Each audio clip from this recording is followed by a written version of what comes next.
We're going to do all signs.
So today we're going to look at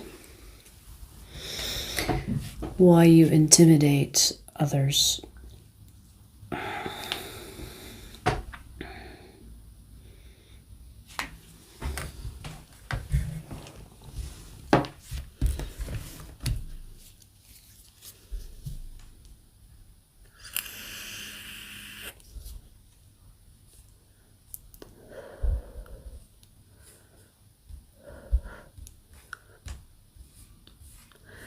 Were you just thinking about me? So cute. Don't call me baby though. Don't get too comfortable.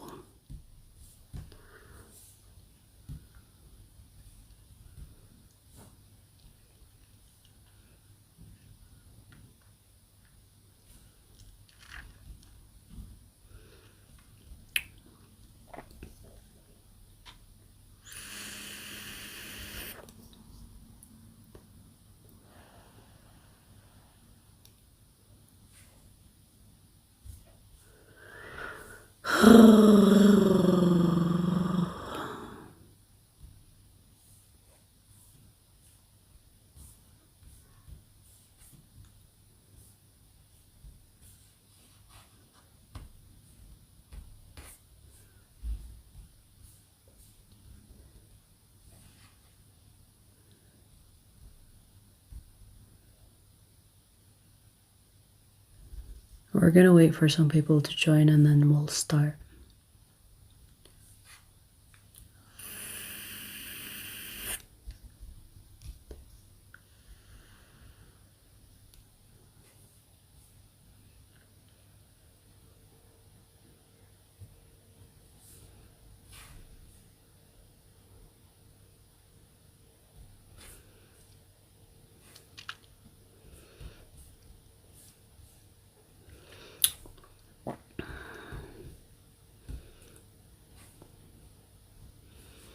How's it going, you guys?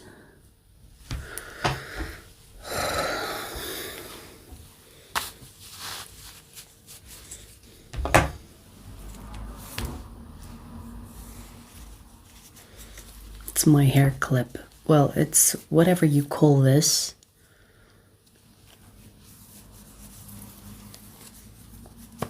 In the boob pocket.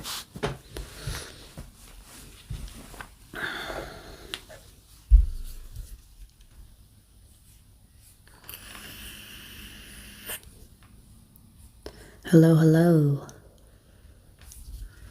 What's up? Good day to you, Ange. Hi, Karen.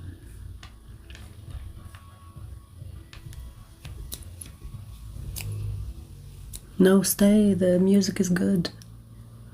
There's a car, and he was playing some good tunes. Dun, dun, dun, dun, dun, dun. No, that's not it. Dun, dun, dun, dun, dun, dun, dun, dun, dun, dun.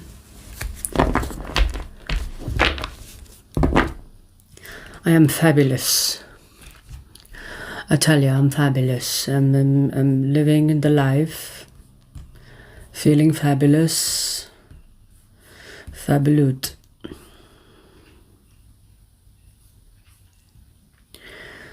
Tari, what's up?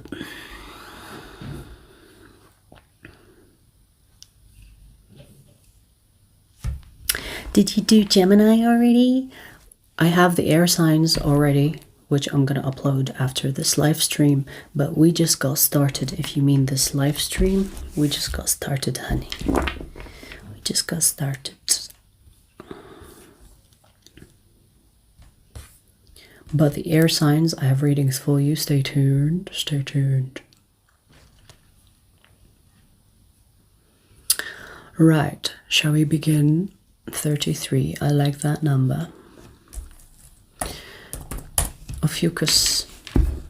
Ophiuchus, let's see why you intimidate people. Huh? Let's see why you intimidate others.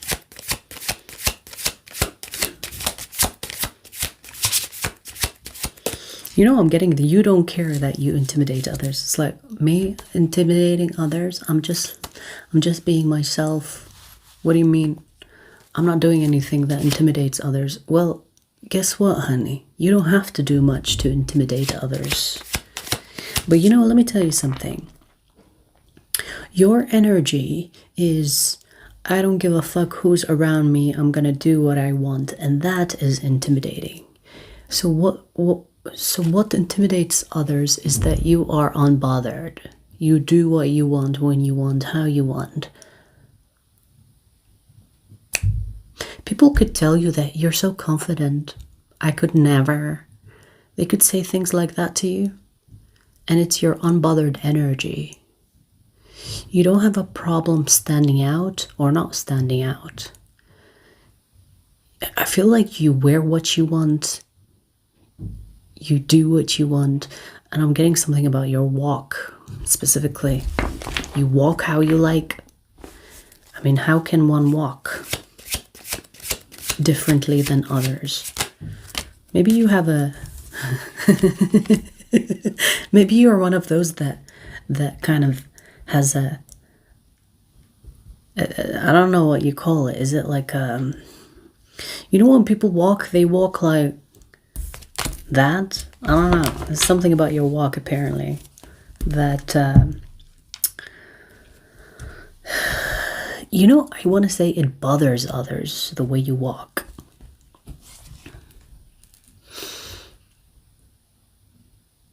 Yeah, look at you. You could be like someone that is into trying things different, meaning you could be a trendsetter. Someone that isn't shy to wear something that nobody wears. That isn't shy to talk, walk, wear things that usually people don't do.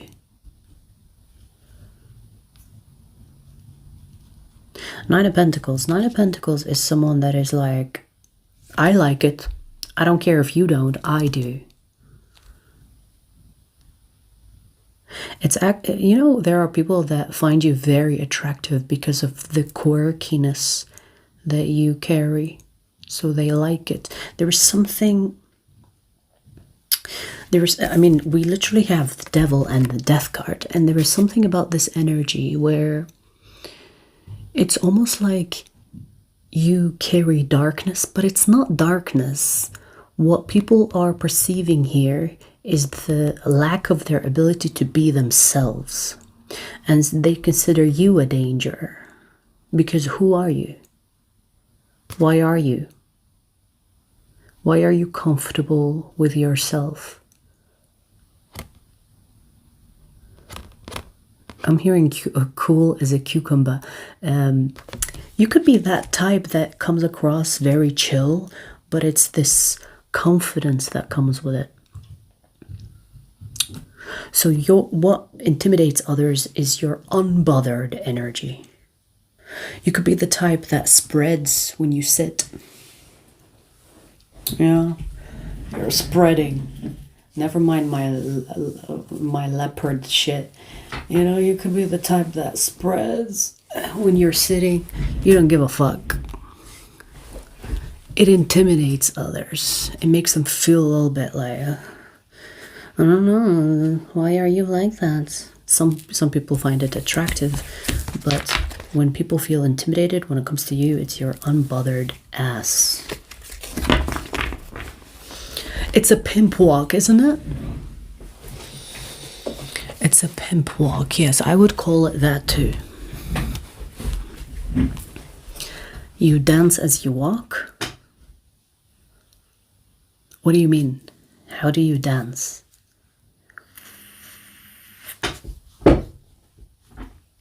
How does one dance? Unless you do, what do you call it? Skipping? Like a child? I don't know.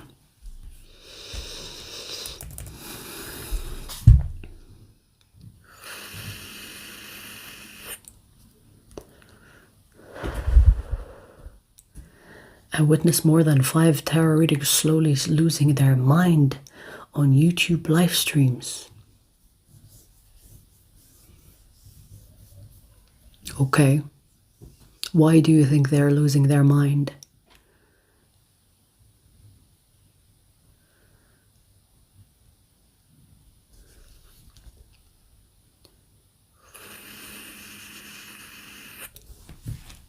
And how does one lose their mind?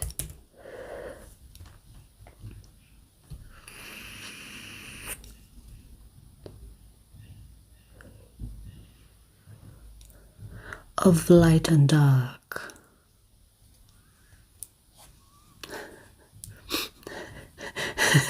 I cannot imagine you having a pimp walk.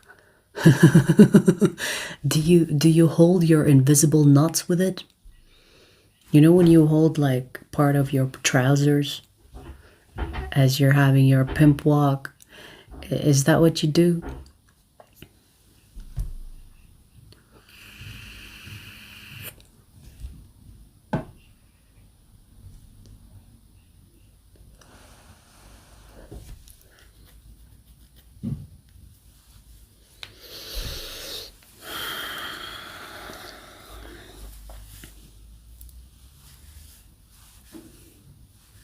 So we finished ether, we're gonna do fire next. Sagittarius. Sagittarius, let's see why you intimidate others.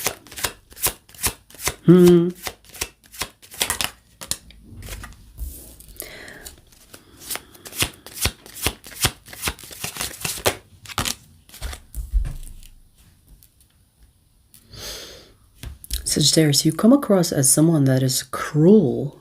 Now, I don't know if you have been doing cruel things to people,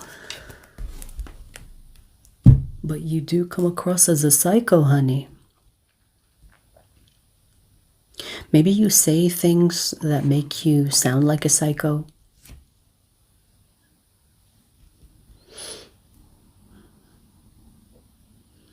I think it's the things that you say, Sagittarius. It's the things that you say. So you could, I mean, I don't know if you're joking or not, but you could be saying things and you say it with a straight face and people are like, what do you mean? So I'm going to give you an example. I mean, I don't know if I can come up with an example, but let me see. You could say something like, I wonder what humans taste like. Do they taste like chicken or meat? And people around you are, why would you think that? What do you mean? You come across as a psycho. You come across as someone that when you say some shit, it could be like in the wrong place, wrong time as well. People could be talking about the weather and you're like, I wonder what humans taste like. And obviously that's an example, you know?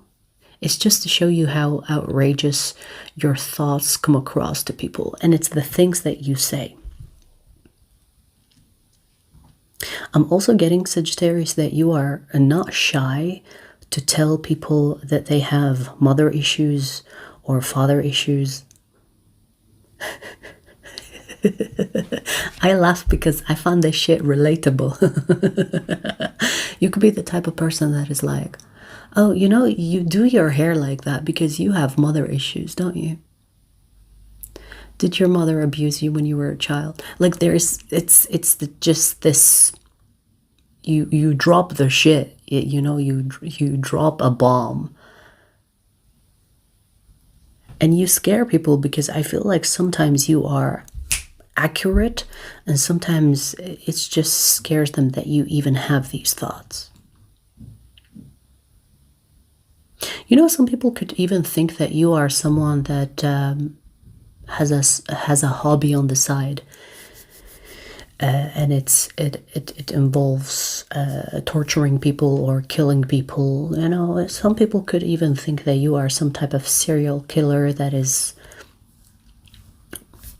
pretending to have a normal life.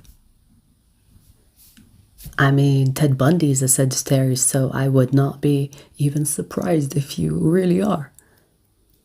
Just saying.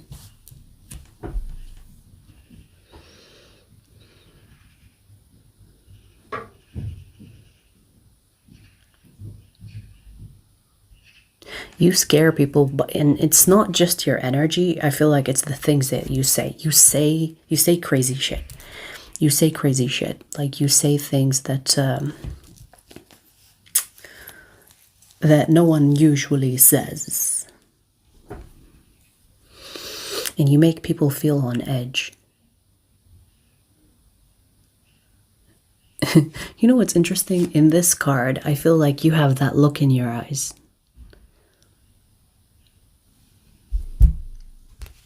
This actually reminds me of an experience I had of my own. I was going to this Chinese place, and I was just ordering food. And as I was ordering food, the lady behind the counter said, you have big eyes." And I thought she was complimenting me because, you know, like Chinese people can have like that slit look. I thought she was complimenting me, but upon tapping into my intuition, she was actually scared. Like I was probably wide-eyed telling her what I wanted. It's like, yes, I want chow mein. And I remember that very specifically. She was scared of my eyes. Like I forgot to close them a little bit, you know. Sometimes I have to actually be aware of myself and narrow my eyes, because if I look at people like that, it come across as psycho, right? Nobody needs to know that, you know. So Sagittarius, there's something about you. I mean, it's not about you. I think it's the shit you say. Okay, so be mindful of the shit you say, unless you deliberately want to intimidate people. Keep some of those thoughts that you have to yourself. You know?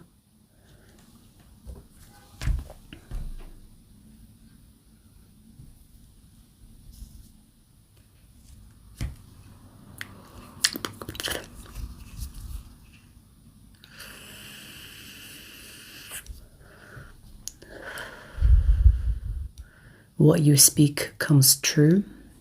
Okay. Then you are a powerful manifester.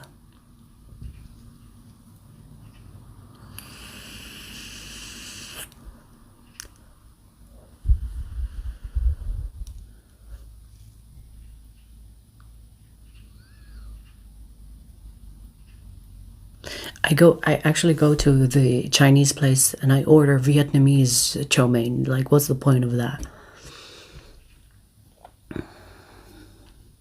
You can get Vietnamese style chow mein.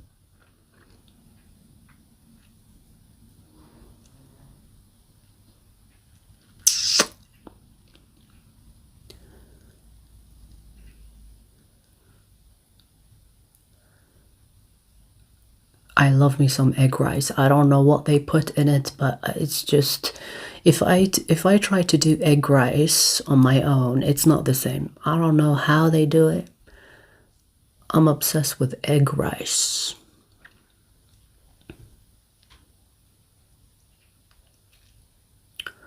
Do you believe in sirens? Yes. It's very easy to do. If you have a nice voice, whether you are a singer, a speaker, you are a siren. If you hypnotize people, if people listen to you and they fall asleep, not because you're fucking boring, because there is a difference, but if you have that voice, I don't know about you, but honestly, sometimes when I revise my readings and I listen to myself, I sleep. Like I feel like I'm dozing off. So yes, the siren effect is basically your voice.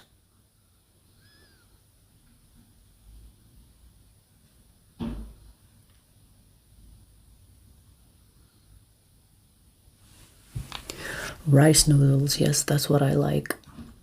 The thin ones. I don't like the udo or whatever it's called.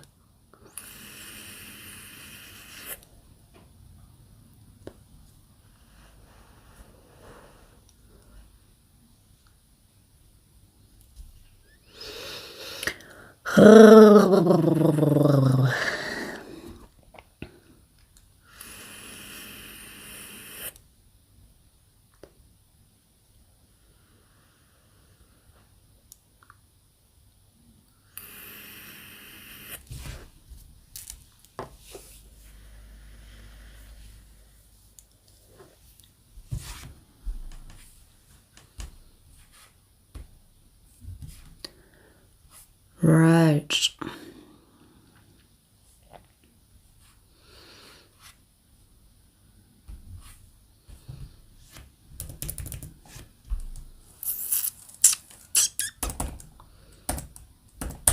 Leo. Young dreamer, I see you. I remember you are like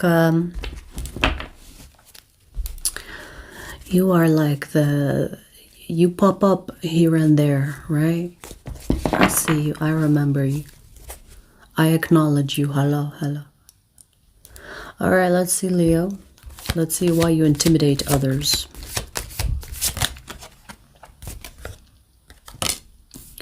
Bitch, you rich. Give me some money. Give me 10,000. That's not much. I feel like you are the type of person that has a lot of money, intimidates people with money. Do you bribe people? Just wondering. So this is about money, status, and you definitely bribe bitches, don't you? You definitely bribe people, honey, don't you? You could be the type of person that is like, look, you know, I know we go on the wrong foot and you have like $100 in your hand. It's like, we go on the wrong foot. Here, shake my hand. There is something about your status. You intimidate others with how rich you... I mean, even if you are broke, I guess you can look rich, right? So you look rich. Whether you are really rich or not, you tell me and give me some. But I feel like you look rich. You have this rich vibe, which intimidates a lot of people, especially the poor ones, you know. Most of the time when people see someone that is rich, they're like, oh look at them, show off. You just jealous because you don't have the money. You know, it is what it is. And most people are fucking poor. You would be surprised that the majority of people fall under, like, if you, what was that study? I saw this study, and there aren't actually many people that make 100,000 a year. A year. 100,000? There aren't many people that make that. I was really surprised, because what do you mean? How much are people making? If you, like, a year, 100,000 a year, If you make 100,000 a year, I think you fall under the 15% of the fucking population. I'm not sure of the numbers of the percentage, but it's a small percentage already. So anyways, you know, statistics or whatever is the fact that you look rich, you behave like one. So I don't know if you are really rich or not. You behave like one, you look like one, you act like one. And also I'm getting, you have status. You could come from a wealthy family. It could be not your own wealth.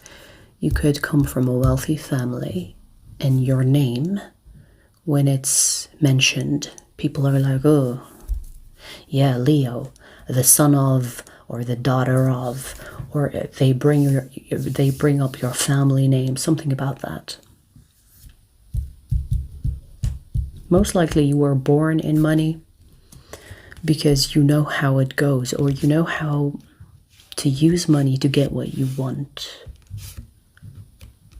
I don't know, with the devil it feels like you have bribed people, like you have de-escalated situations by giving people money. And it works, right? It works. As they say, money talks. It does. It does. But you also have the star. So you are either popular, or because you have money, you're known. Something about status. Plus the Wheel of Fortune. So what intimidates others is how you carry yourself because of the money you have, or because of the money you come from. And you know, there is something about people not knowing what your next move is. You could be also the spontaneous type of Leo, which is interesting. You could have mutable in your chart. Because there's a level of spontaneity. People cannot predict your moves because you can change your mind and go somewhere. You know, like you could be like the type of person that is like, you know what? I want to live in Brazil. And then by next week, you move to Brazil for a couple of months, for a year. It depends on your mood.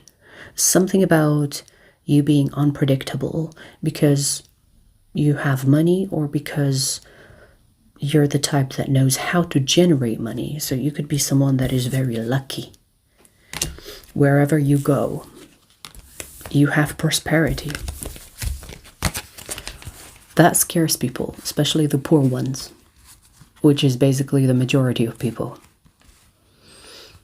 Right? People with poor mentality. I mean, even there are people that aren't poor, but they have poor mentality, but that money is in their bank account, either because their family is wealthy or because they were privileged. Especially if you're a man and you're white. Yeah. Privileges come with that.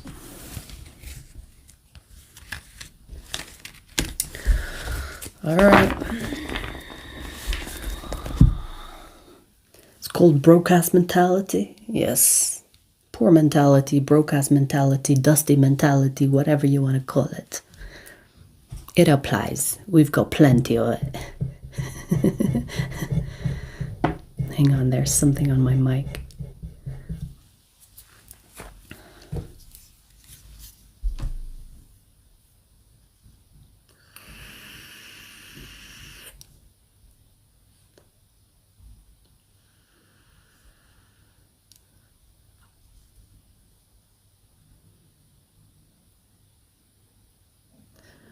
You had a reading about Ophiuchus last week, about someone passing.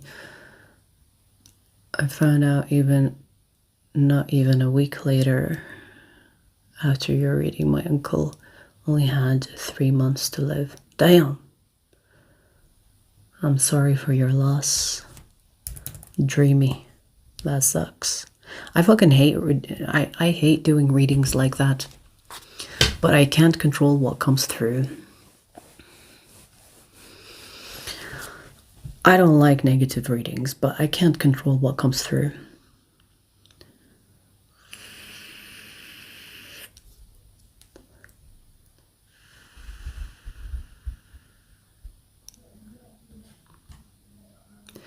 Yeah, Karen, I can imagine if you have health issues, obviously it gets in the way.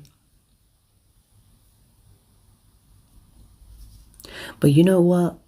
I saw this content creator, and I don't know if it's a man or woman, probably a man, but looks like a woman. And he was literally doing full makeup tutorial, apparently, with no hands and no legs, no arms, no legs, not even a thing to use, you know, like he had nothing. Basically, he has a square for a body and a head.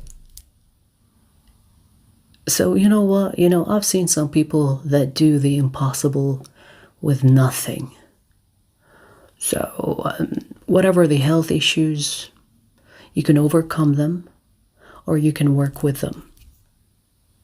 It is what it is.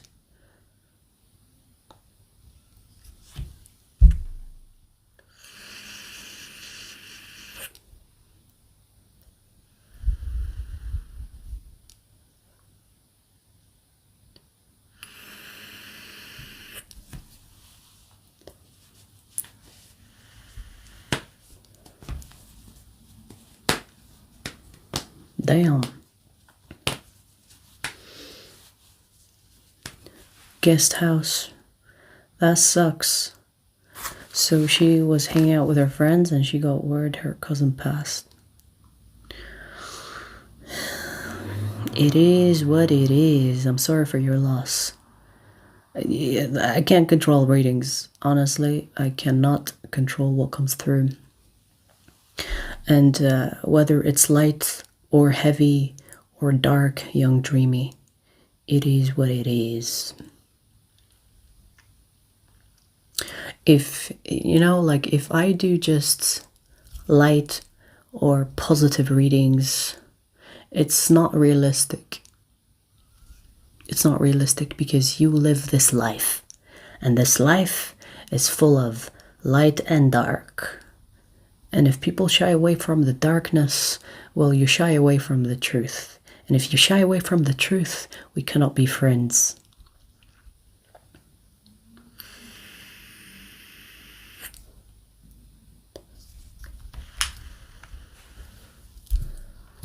I was never a sugar coater and will not start anytime soon. If you don't know by now, well, maybe you don't know me at all.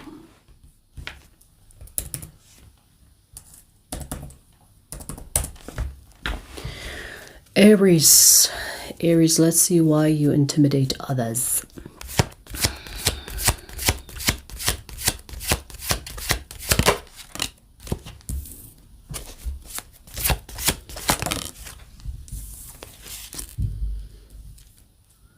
Aries, why are your readings sexually infused? Why are your readings about your dick or your pussy? Why? Huh? Do you fuck like a god? Is it like the Jesus experience that you give to people? What is it?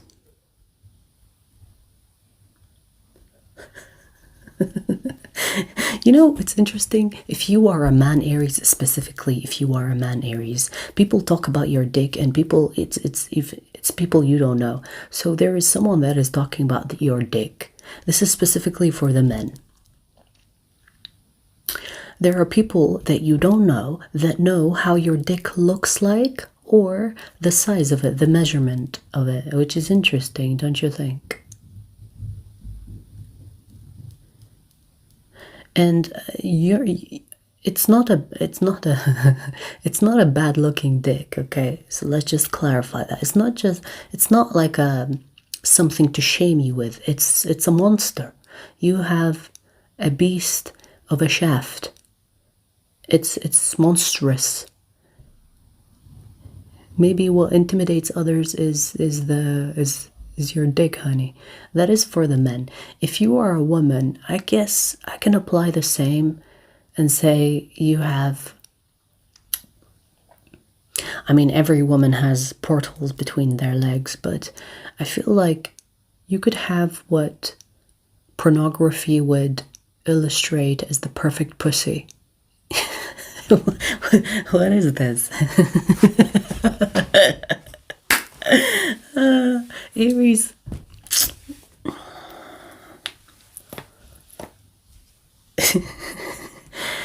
Here's the thing. It is not like intimidation in the sense where people are scared. It's intimidation in a sense where it's like your first time. So for example, remember the first time when you were a virgin and the way you were nervous about having sex? It's kind of like that.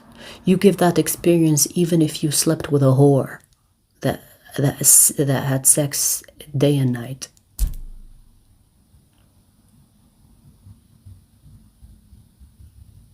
Okay,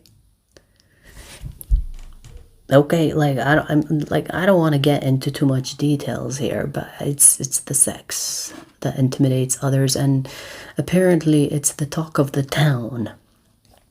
If you slept with someone, they know their friends, they will tell their friends because the experience is groundbreaking that they have to share it. You could actually even have friends of someone that you slept with wanting to sleep with you for the experience. At this rate, Aries, you should turn into a porn star or something, you know, get paid. Since you are this god in the bedroom, maybe you should find a career in that. Get paid. I mean, what do you want me to tell you? And you know, there's something about you being rough as well. So this is not like lovemaking. Okay. This is about devouring, ripping, ruining.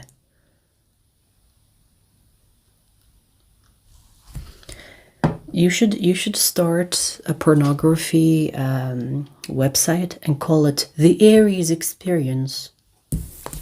Or if you want to piss some Christians off, you should call it the Jesus Experience under red light.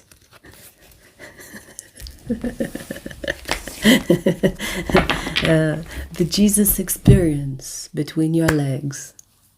That's a nice slogan. The Jesus Experience in the back room. Okay, I'm done.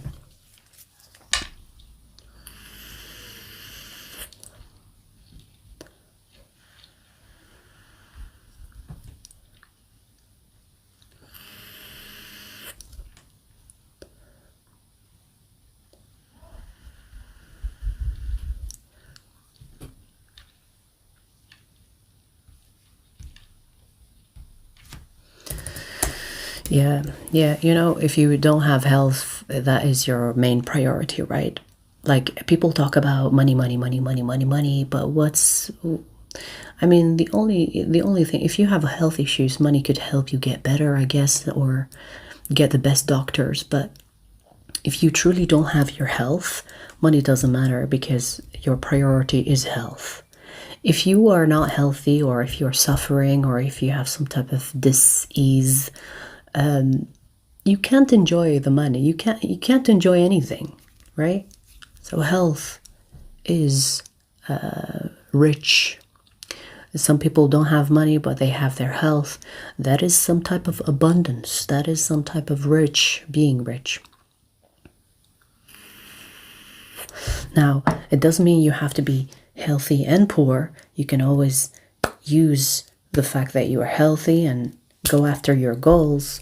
But for you to have your health, no problems, that is, I consider that being rich too. You know, there are different types of riches.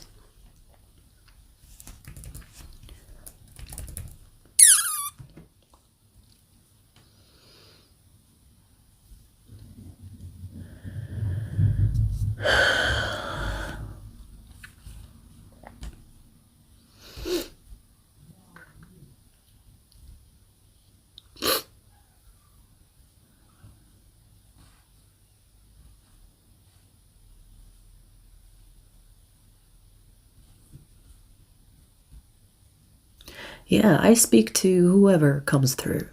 Like sometimes my readings will be about a female or a male, and because I'm getting images, because I'm getting specific scenarios where where it's a woman experience or a man experience, and I will specify. Otherwise, energy is energy.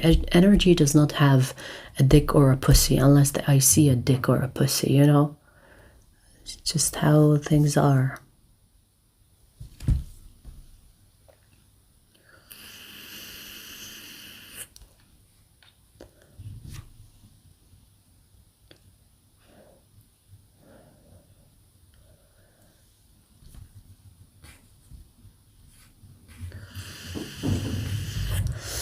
Right. So we finished ether and fire. We're gonna do earth next.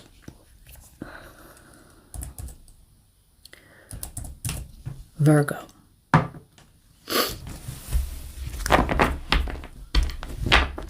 Virgo, let's see why you intimidate others.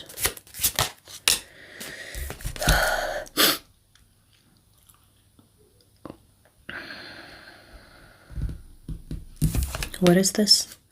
Is this the 7? Yes, 7 of Wands.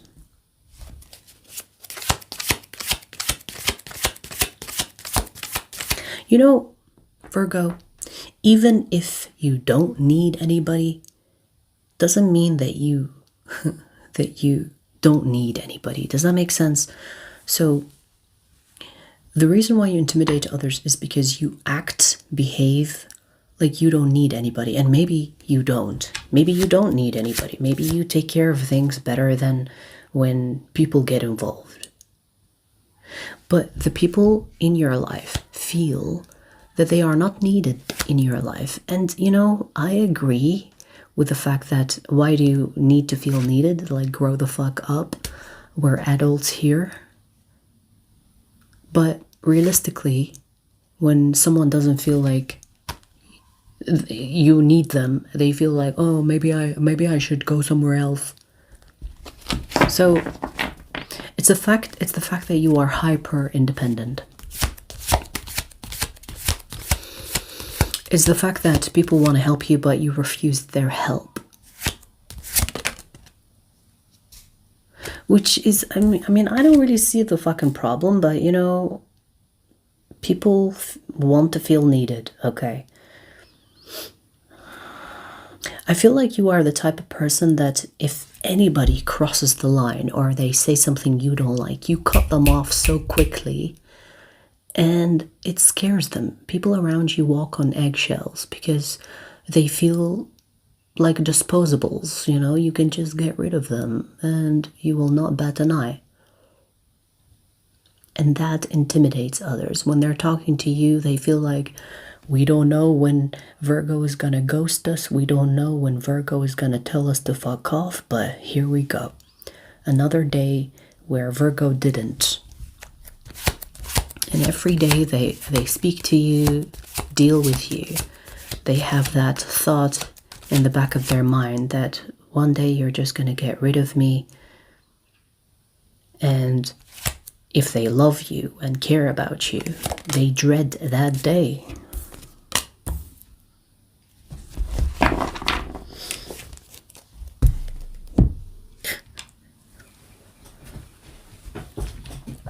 You know, there is actually someone specific here that is in your energy that feels like you are the perfect partner for them or the perfect friend. That's a close connection, okay? And they feel like you need me, but you don't know it. So they they have this energy of you do need me, but you don't know it. And there's this fear of you not knowing that you need them. Because you take care of things on your own. So you don't need them. But they are afraid that you might think that you don't need them when they disagree and think that you do need them. Okay, it's kind of a weird message, but Virgo, it doesn't harm anybody to pretend that you're struggling to open a pickle jar. I mean, don't ask me to do it. Just saying. But, you know, it doesn't harm if you make someone think that you need them by asking for favor, which you don't need to ask. It's just to make them feel needed. You might even see their face lit up because you asked for a favor. So start asking for favors so the people around you, specifically someone here, can feel like you need them and they don't have to operate in this fear and walking on eggshells constantly, because they know that one day you will just decide, I don't want you anymore, I don't want you near me. Pretend you need these people that are around you. If you care about them, maybe you don't, I don't know. You tell me. So the reason for intimidation here is the fact that you are too independent. People don't feel comfortable with you because they never know when you're going to get rid of them.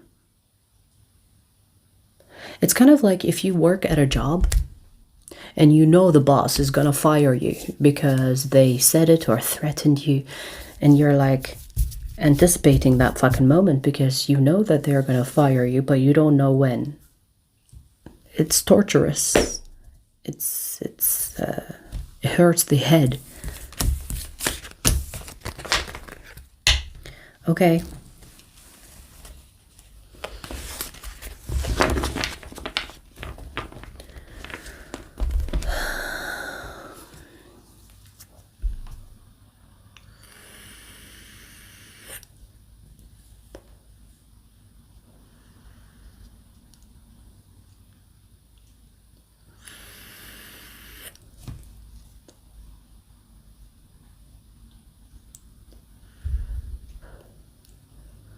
The Virgo read was such a Virgo-coded reading.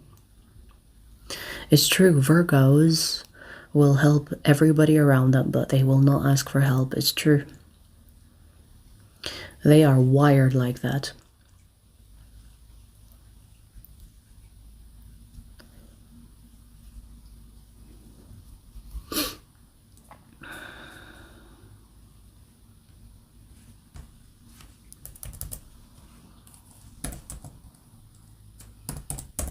Taurus. Taurus, let's see why you intimidate others.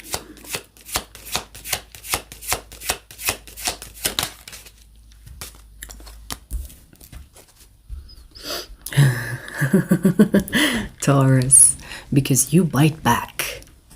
Okay. Yeah, I want to say you clap back. I want to say you slap back. Yeah. You do the tit for tat. So people around you want to abuse you, but you don't let them abuse you in peace. It's like, I want to hurt you. Let me. And you're like, no, if you hurt me, I'm going to hurt you too. It's like, oh, that's not fair. So weird. It's actually so fucking weird. What do you mean? You have people around you, or maybe it's someone specific, but you have people around you that want to hurt you, but they don't want you to defend yourself, or they don't want you to retaliate. They don't want you to hurt them back. It's like, let me abuse you. It's for your own good. So weird. This could be about someone specific though. Like I'm getting like a specific energy. Okay. So you have someone here that, whether they want to abuse you verbally, physically, emotionally, they want to do that, but they don't want you to retaliate, especially if you have already retaliated.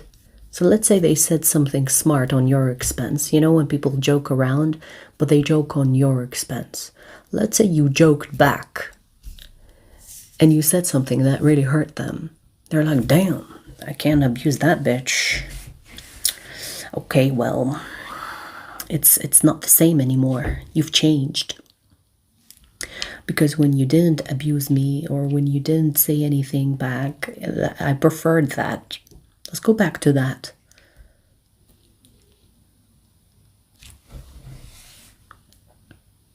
And you know, let me tell you something. When you clap back, you clap harder. So let's say they made a joke, for example. Let's say they made a joke about whatever. Let's say they made a joke about your face. You made a joke about their dead mother or their dead father. You know what I mean? Like, yeah, it's like, it's way bigger or higher than the insult that they try to abuse you with. Do you understand? I don't know why I'm getting this, but it's another example. It could have happened for real, but they could have made a joke about your weight, and you're like, well, at least my father is still alive. At least my father didn't leave my mother. At least my father didn't put me in foster home. Like, you know what I mean? You go for the neck. They poke you around, you go for the jugular or whatever it's called. You go for the neck. I mean, they started it. I mean, I'm on your side. You know?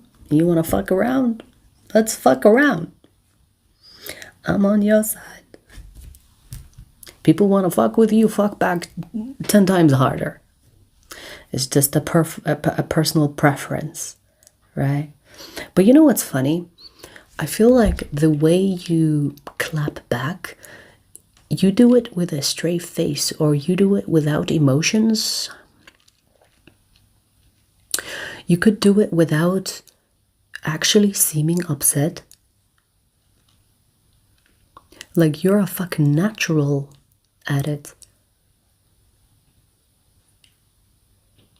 You could even have a stupid smirk on your face.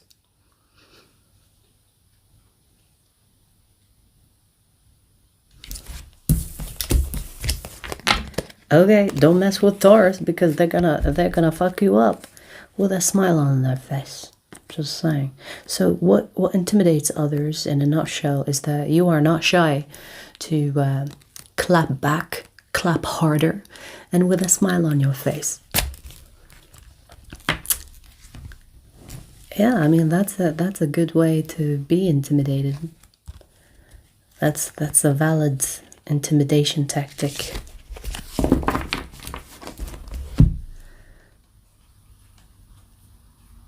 Good for you.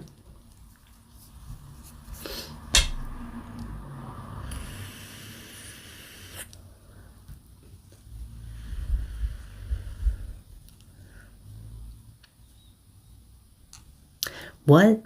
I'll never forget my grandfather's last words to me just before he died. Are you still holding the ladder? I don't get it.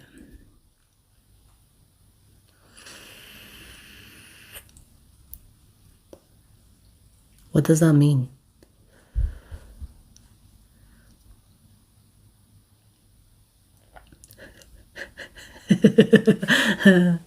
Beans. This morning I asked my phone, Siri, why am I still single? And it activated the front camera.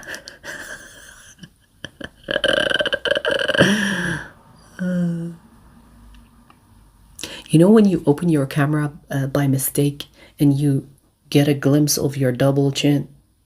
It's like, oh shit.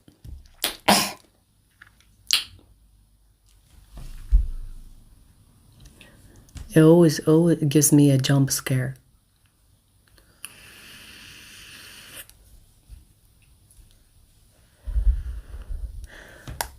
Magical Mara, you do? I think they're fun. I enjoy making them. Or, I mean, it's technically AI making them. But I enjoy seeing how AI makes a thumbnail. I think it's a great addition, but I don't know if people like them or not, so thanks for the feedback.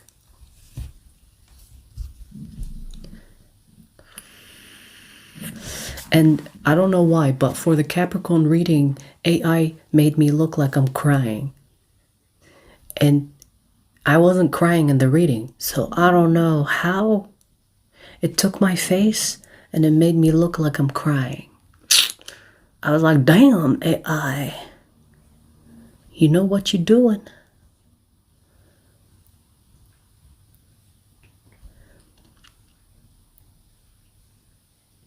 It's so scary, like it takes your face and makes an expression out of it. So weird.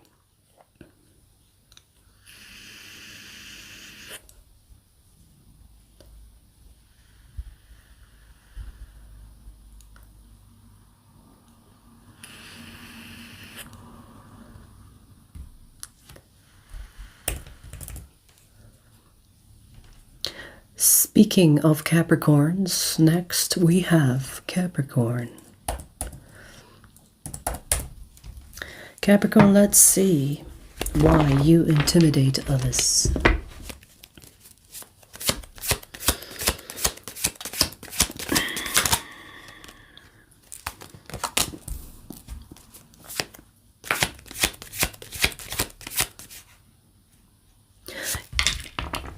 You are that ride or die, aren't you? You are the type of person that will be loyal to people that are no longer loyal to you, aren't you? I feel like if someone mentions someone you care about or you cared, past tense, about, you will fuck them up. So this is more in your inner circle. This could be friends, friends of friends, maybe even exes. And if someone mentions someone that you've dealt with, not necessarily still dealing with, you will fuck them up. You are the type of, I feel like you are loyal even when loyalty is no longer required. You are loyal even when you break up with someone, or you stopped seeing someone, or you stopped talking to someone. Okay. Your loyalty intimidates others, which is interesting, right? Like you are loyal for life, even if no one asked you to be. So if someone says something about someone you knew or still know, and you care about them or cared about them,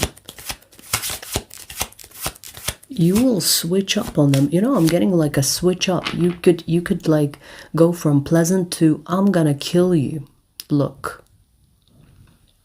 You know that look? You know that look that like I'm gonna fuck you up right now? That look. So okay, it's in the eyes, Chico. The eyes never lie.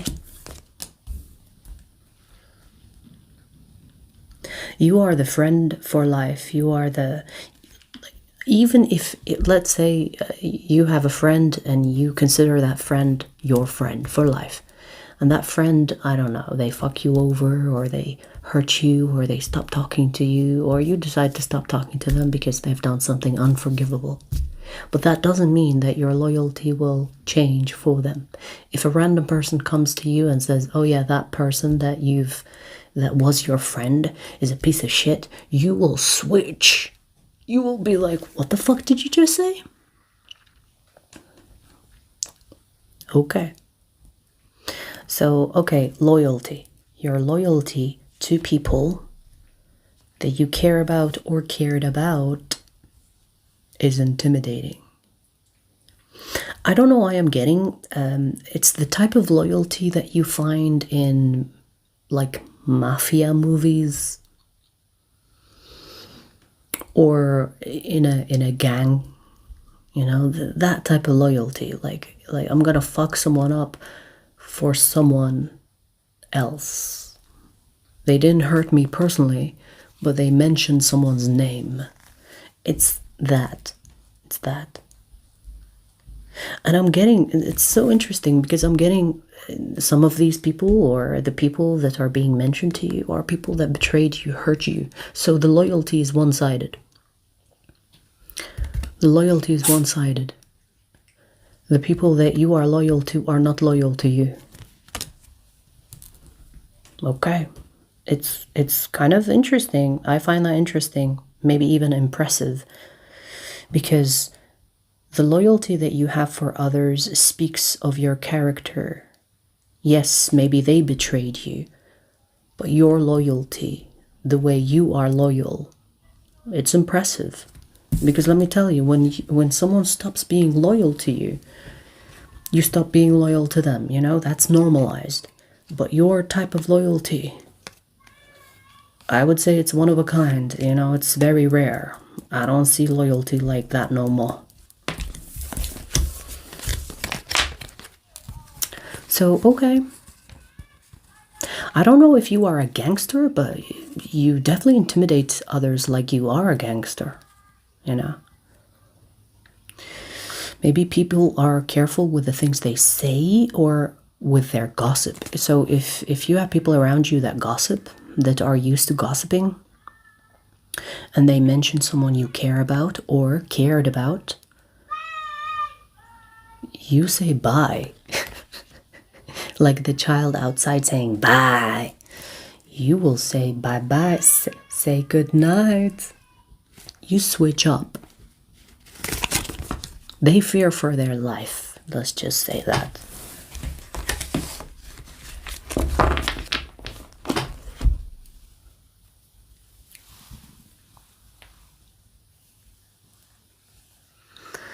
Hooey.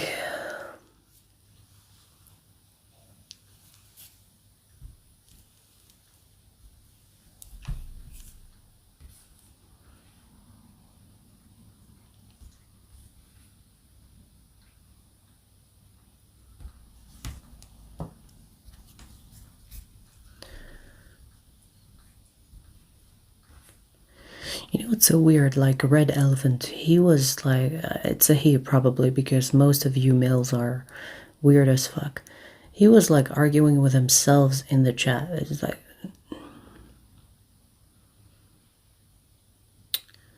are you okay? This is not ChatGPT. This is not your therapy session. Go vent with ChatGPT if you're too broke to afford a therapist.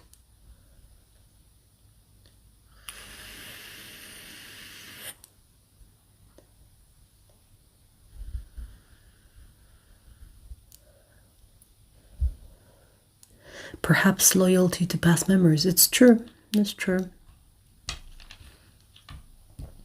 But you know, like people that have this level of loyalty, it speaks of their character. It speaks of their character. It says a lot about who they are. Just because someone betrayed you doesn't mean that you should do it back. Especially if it's someone you cared about. Like for example, let's say if you have an ex and you loved that ex at some point, if you stop loving them, let's say, you know, you talk shit about them, what does that say about you? You know what I mean? Like, what does that say about you as a person? Let's say you go to someone and you say all sorts of shit about the person you chose to love. What does that say about you? It's kind of like disrespecting yourself, really, you know. This is why when people talk about their exes, even if these exes are pieces of shit, but why do you feel comfortable talking shit about a person when you chose to love them? So what does that say about you? Like, I look at like when someone says something about someone else, I look at them. I don't look at the other person. I don't know them. I look at them.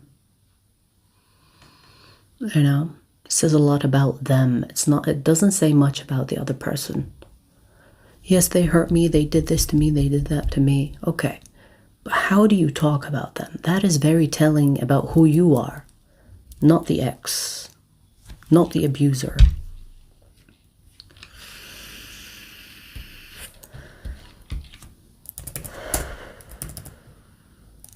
If you loved someone and they did you dirty, you should be ashamed even to mention their name. You should not want to even speak of them. Because you chose to love that abuser, or you chose to love that piece of shit. So you should be ashamed of yourself. You shouldn't be like, oh, they did that to me, I'm so proud to announce it. It's weird. I think it's weird. I don't know about you, but I think it's weird when people talk shit about others that abuse them. Where was your brain while you were in it?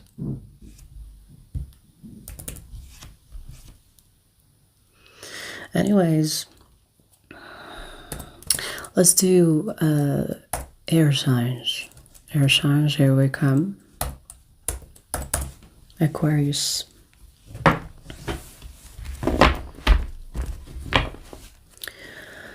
Aquarius, let's see why you intimidate others.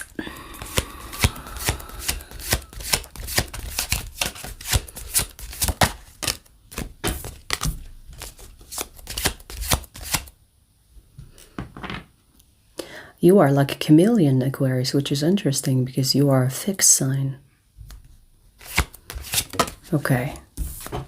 You adapt to your environment a little too fast. You could be someone that is good at impressions or doing accents, or you could be well cultured. Because I feel like you are someone that gets along with anybody if you want to, when you want to.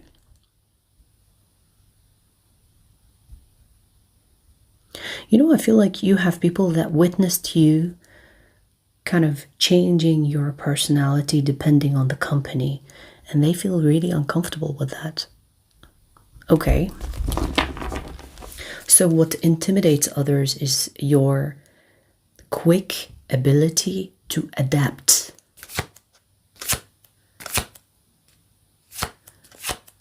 It's like, this is me now. 5 minutes later, you're someone else. And it makes people uncomfortable because maybe they don't know who you are. It's like, which one is you? So when you're with me, are you really you? Or are you just adapting to me?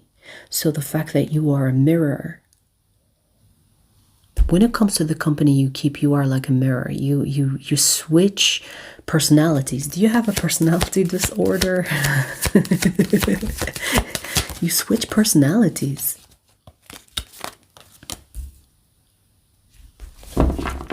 It's so weird because you could be doing it in good faith.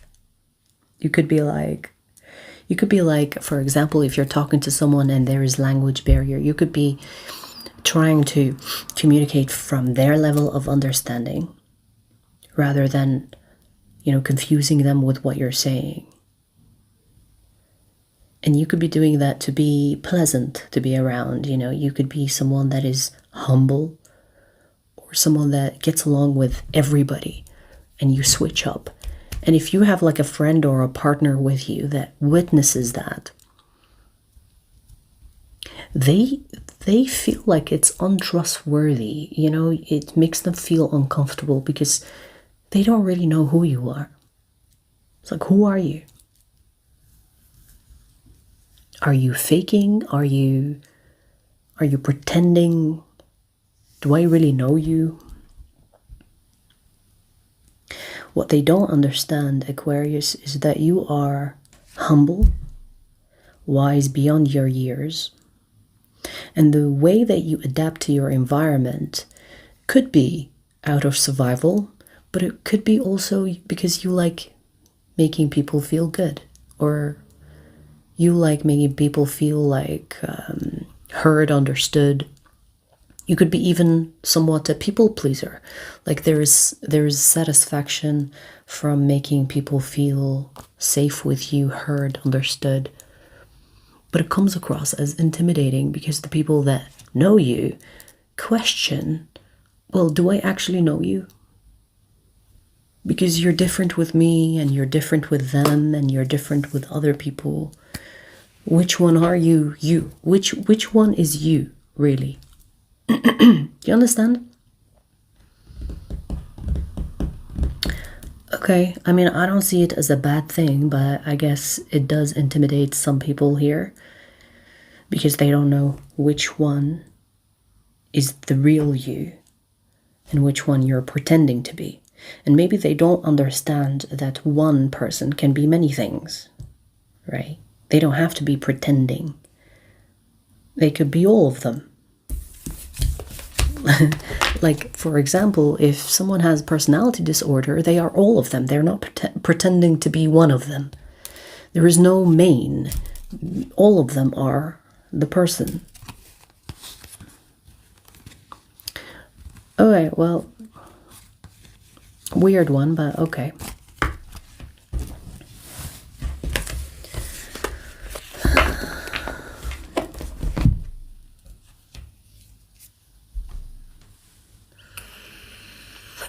Aquarius moon. How is your love life? Because I hear things about Aquarius moon. It's like, oh, they're so hard to be with. Are you hard to be with? Non-existent. And another person said Aquarius moon as well. Makes sense. And then you said sucks. Really? Is it that bad? What would you say about your placement that a lot of people misunderstand? Because the stereotype of Aquarius moon is that they are detached or that they are non-committal. What would you say that is false about the stereotype? I'm curious.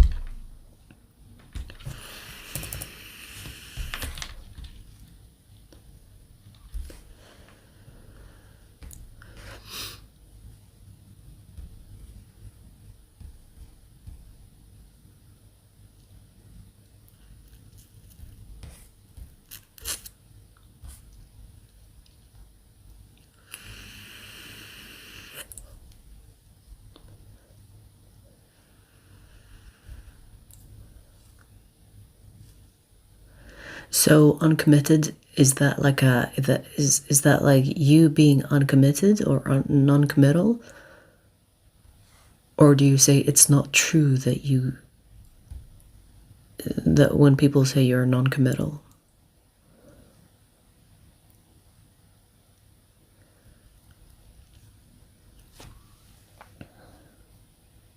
Not true.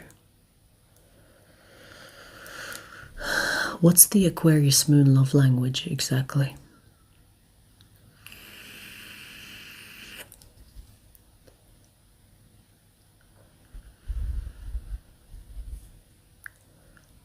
Yeah, guest house. That is a very typical stereotype of a Scorpio. Oh, they're players. Bitch, we just don't like you that much. I mean, here's the thing, to be fair. There are unhealed Scorpios, meaning Scorpios that are not really self-aware. And because Scorpios rule the genitalia, they are very sexual players. But not all Scorpios are the same. But the stereotype is that they are players.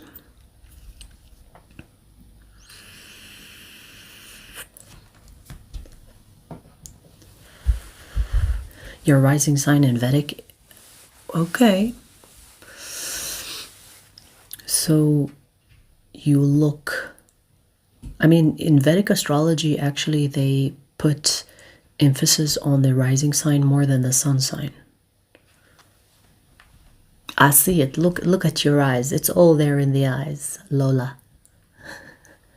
You see it in the eyes. Honey, your eyes are so focused... You can almost not see the whites in them. Baby, Scorpio right there.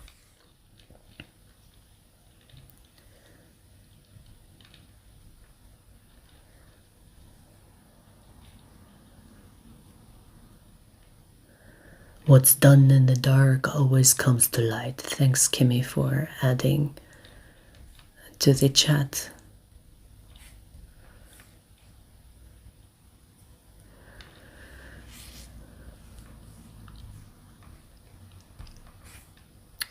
Right, so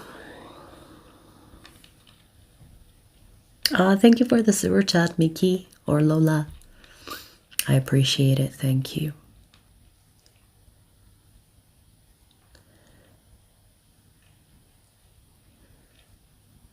Right, let's see.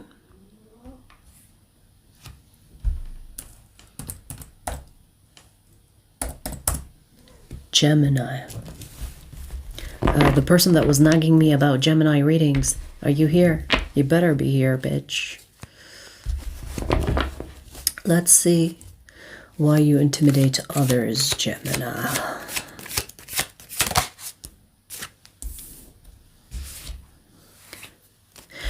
I'm getting because you trap them. I don't know what that is just yet. Let me see.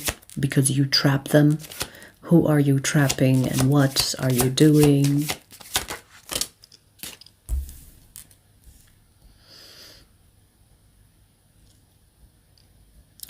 You know what's interesting? Because I'm getting that you make people obsessed with you and then you discard of them like they are nothing.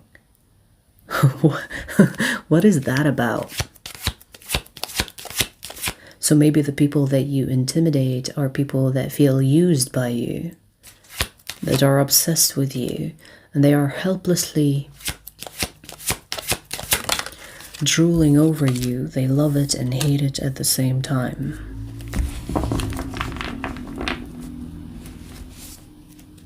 You know, let me tell you something. Most of these people that are intimidated by you think you are a manipulator. I mean, whether you are or not, I'll let you decide.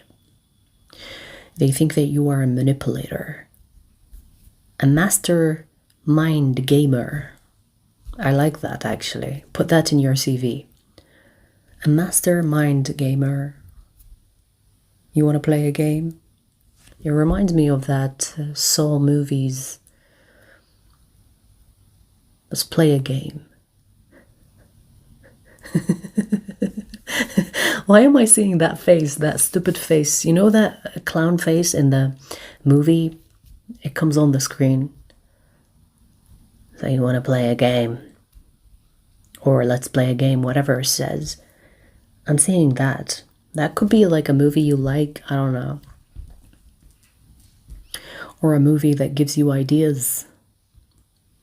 But I see that the intimidation that people feel, it's because they see you as a manipulator. You play with them too much. You play mind games. You do the push and pull. Whether you are doing that on purpose or not, don't know. But these people think that you're doing these, you're playing these games on purpose. It's who you are. And when I said you trap them in the beginning, it's the mind games. It's literally the mind games.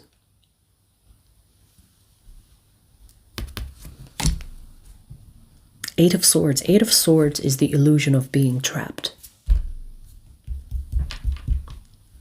And so you have a bunch of people here that feel trapped by you because maybe you gave them a little bit of attention and then you pulled away, and then this push and pull, push and pull, push and pull. And they think that you are enjoying yourself, whether you are or not. And it scares them, you know, like I feel like they could be actually feeling like, I can't do anything about it. You know, my heart belongs to you. It's in the palm of your hand. And if you wish to squeeze it, I can't do anything about it. So there is this level of surrender and fear. It's like my life is in your hands.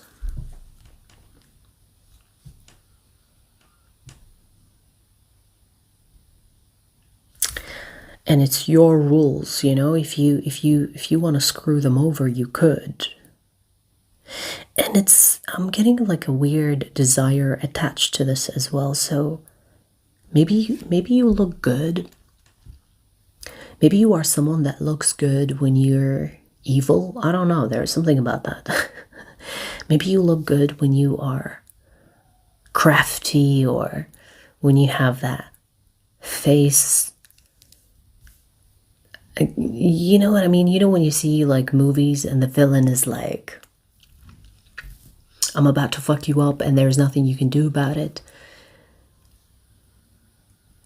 And it's kind of it's weird because I'm getting it as a turn on. Like these people find the level of intimidation also desirable. So they like it and hate it at the same time. Definitely love and hate, mixed feelings here.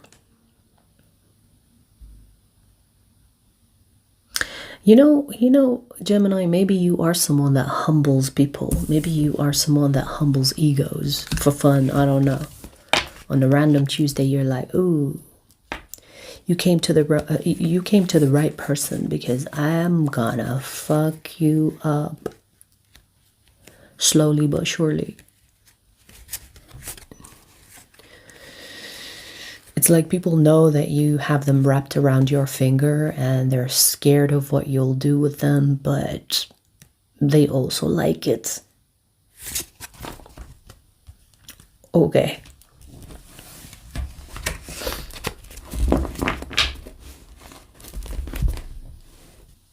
I'm a Gemini rising. If you play with me, I'll play with you. Makes sense. Makes sense. I mean, Geminis are what? Like, they are people that are very mental players, right? Hey, Janice. Long time no see. So if a Gemini decides to fuck with you, prepare for a mental battle.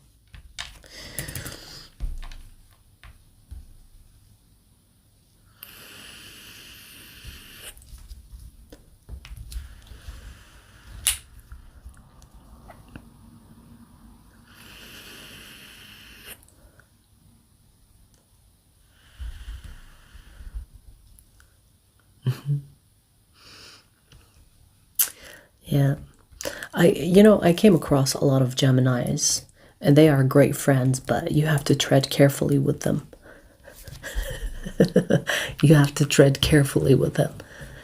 Because if they think that you're playing with them, even if it's by mistake, if they think that you're playing with them, they're like, oh, my Sunday dinner.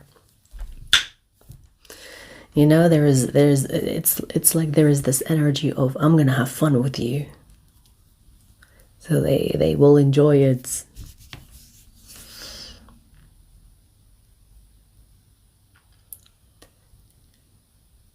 But you know, let me tell you something. Like, I know that I shouldn't fuck with Geminis for that very reason. You know, they like their territory.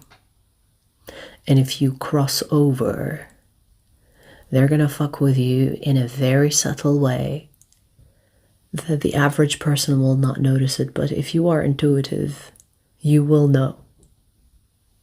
Maybe you both will be in the knowing, but it's not going to be spoken. It's this unspoken rivalry. I don't fuck with that. I don't fuck with that. It's like, no, thank you very much. You can keep your territory. I'm gonna go around your territory. I'm not gonna enter. It's too much mental gymnastics for me.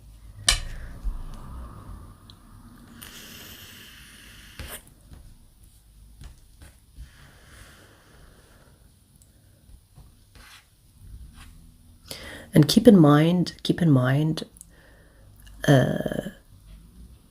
true Geminis are Cancerians in Western. Okay, so when you come across as a Cancer, they're probably a Gemini, honey. You know when people say Cancerians are manipulators, it's because they're Gemini. It's not a Cancer. It's a Gemini thing. It's a Gemini thing, honey. This is why I say, check your Vedic. The Vedic is more accurate. When Cancerians fuck with you, it's probably because they're a Gemini in Vedic.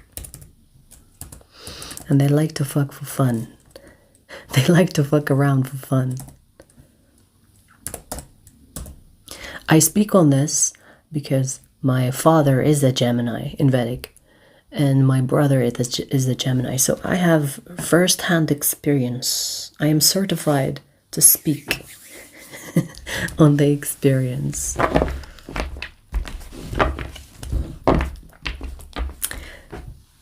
Sumair, you know then what I'm talking about, right? If you want something, You're gonna get it sooner or later, right? Right? Right? I know you will. That's how you are coded. I know.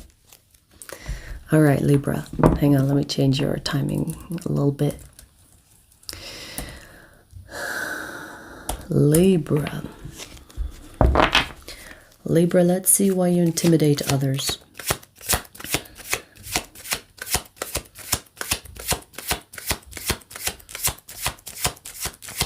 You're a cusper too. Okay. But you are a true Gemini. Because your Vedic is Gemini as well.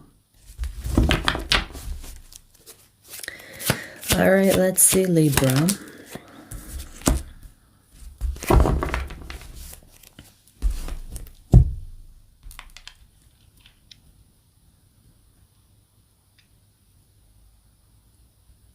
Libra, what intimidates others is when you say something, you really mean it. You don't go back on it, which is so interesting because they say Libras are so indecisive. And maybe you are indecisive. Maybe you are someone that is indecisive until you're not. And then once you make up your mind, it's over. It's done. There is no back. There is no backsies. There is no return policy. Let me tell you something. The people that are intimidated with you are people that didn't believe that you are someone that will stick with your word.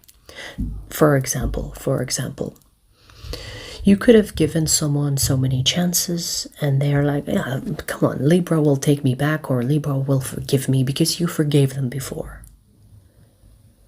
But once you decide, okay, this is the last time, there will be no another chance, and they actually become on the other end of that, and they see that there is no return policy included. They know it's like they know for sure now that you're not going to go back on your word. That is when they meet the real you. That's when they're like, oh shit, I took you for granted.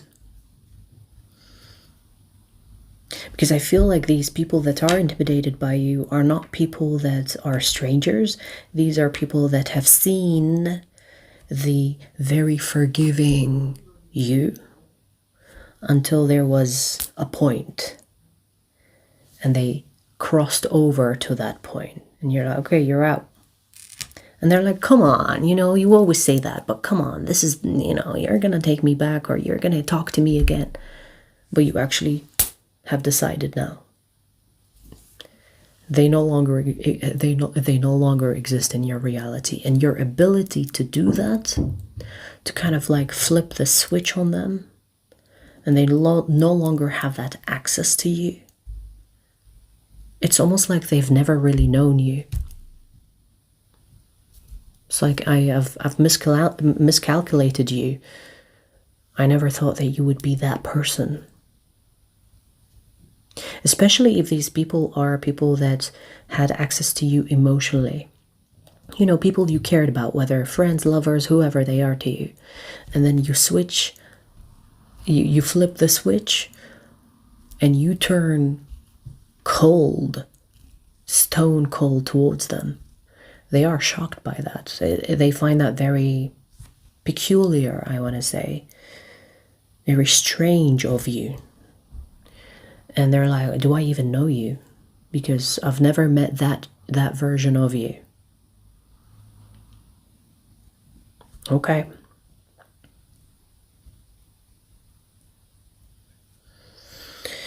Yeah, that's what I'm getting. That's what I'm getting. I feel like that side to you only is seen aftermath, like after the effect. So that side of you, that intimidated side of being stone cold, is only shown to people that truly have pushed and pushed and pushed you. And then you've decided, okay, done. You shall no longer exist in my reality. And if someone mentions their name, you'll be like, who's that? Don't know them. You know what I mean? You could actually forget about them after you've decided. It's like, no, I wiped them off my memory. Person not recognized. You know when your number is not recognized? The person you're calling is not recognized. They are no longer in my brain. Which feels cold, right? Which feels like, what the fuck? You're just gonna erase me like that? But I see that you gave them a lot of chances. I feel like these are people that you gave a lot of chances to because you cared about them. Maybe they could be even playing the victim. They could be even saying, oh my god, you know, Libra was really unfair. Oh well.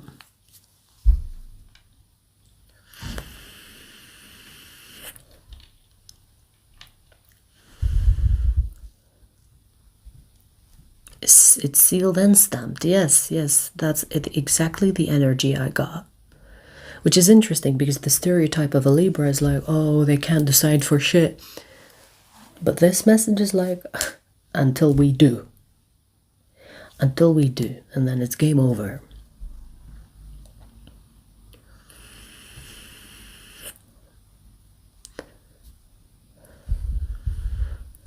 When we are done, we are done.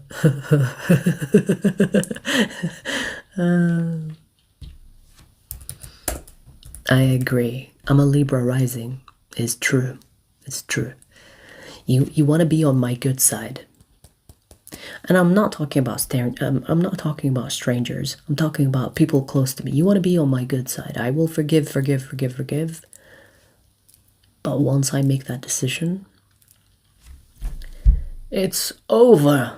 It's like I will not even give any emotions. I could see you in the street and not blink.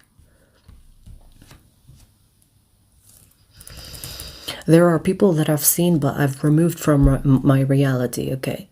When I see them in public, like, it's so, okay, it's another day, another stranger. You know, that's what I do. I will not even acknowledge you.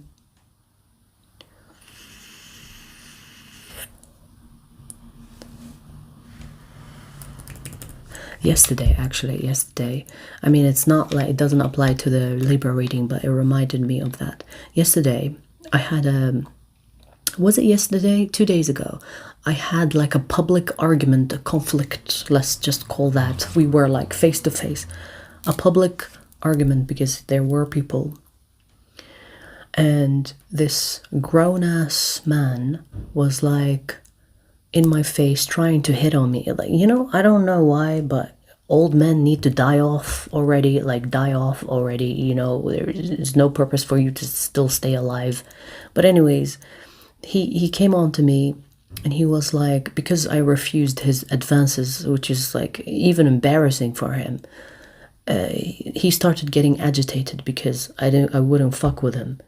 And I was making it known to everybody around. I was telling him that you are a grown-ass man. Behave like one. It's embarrassing. And then today I saw him again and it's like nothing happened. Like, I will scold you. I will make you think that you are a piece of shit, and maybe you are. But the next day, I wouldn't give a fuck about you. It's like, just another fucking face. I don't care. And I don't feel anything, you know?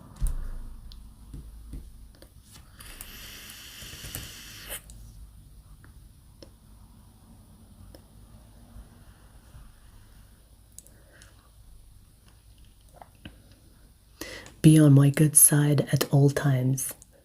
Because once you're on the other side, you get left behind. Damn. I mean, Libra, you know, a lot of people don't know that Libras can be very karmic. They are like a judge. If they make, like, the judge will hear the trial, right? And once they hear everybody's side and they make that judgment, they come up with a verdict, it's over. You can appeal. You can appeal the decision, but the judge will be like, fuck you and fuck your appeal.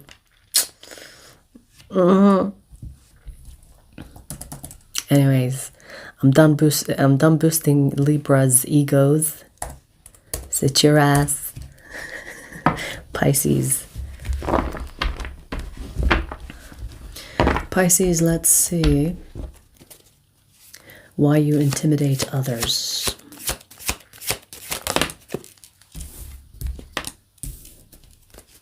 Because you are a truth teller. You say it as it is.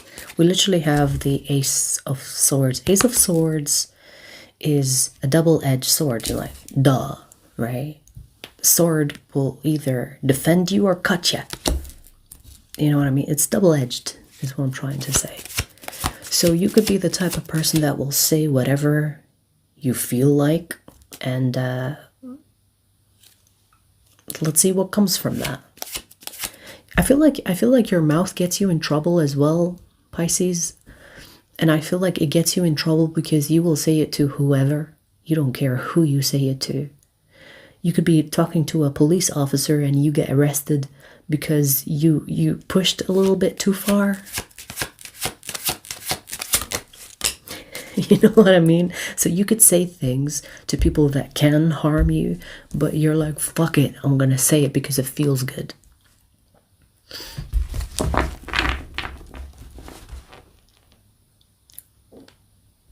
You are definitely the type of person that stands up against the bully. So usually the bully is bigger than you, stronger than you, whatever than you, right? But you will still fight back. It doesn't matter if they drop you on your ass and you get hurt in the process, but you will still fight. You will not be a fucking coward. So it could be something that you consider as courageous. I mean, it is courageous, but you would choose being courageous and falling on your face rather than being cowardice just to save your face. You crazy. I feel like the reason why you intimidate others is because sometimes if you confront someone and you thought that you're going to be an easy target, they get like they get like a little bit scared of you, even though you look harmless. You know, it's kind of giving me the Chihuahua energy. You know when a small dog confronts a big dog?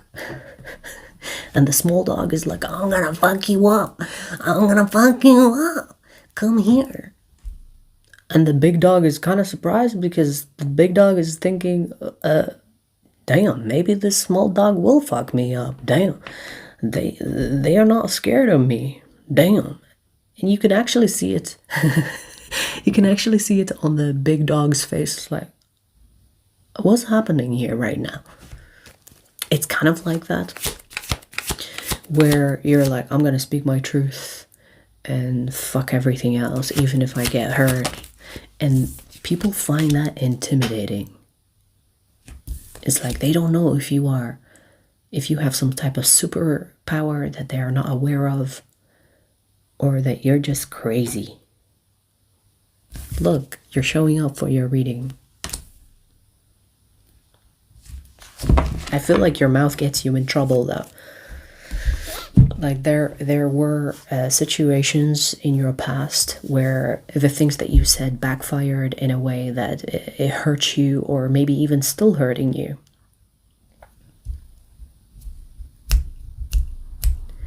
You could be someone that has been arrested, or you could have a criminal record because you run your mouth. You know what? Let's be friends because, you know, tell the truth, you know, tell the truth. If it gets you in trouble, oh well.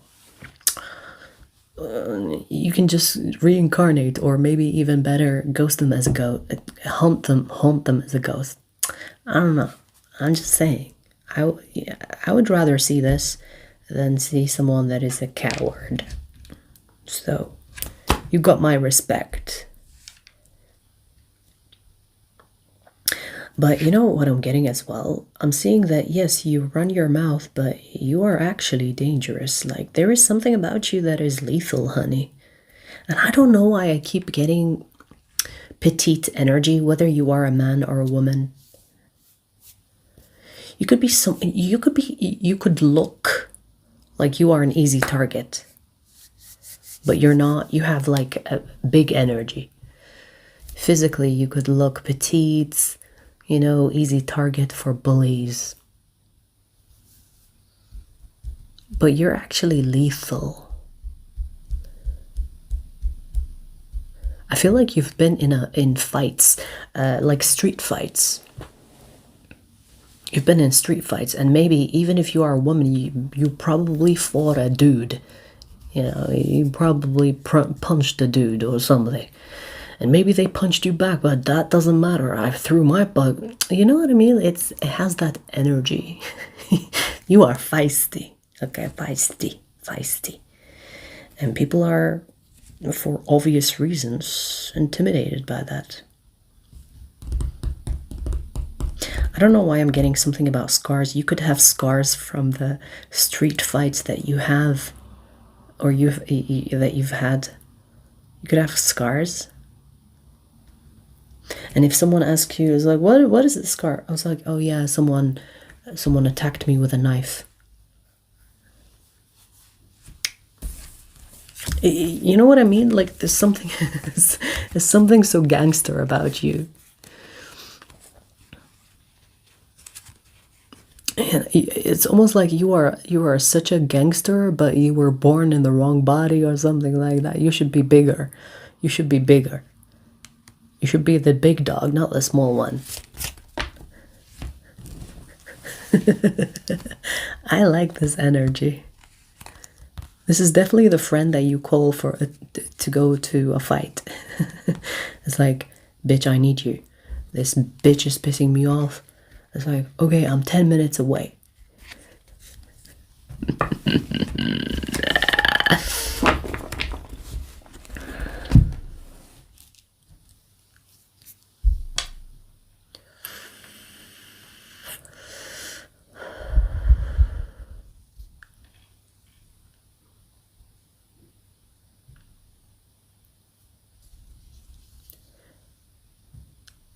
Raphael, no, long time no see. I apologize, Raphael, but I don't remember you. You have to be a regular for me to remember you.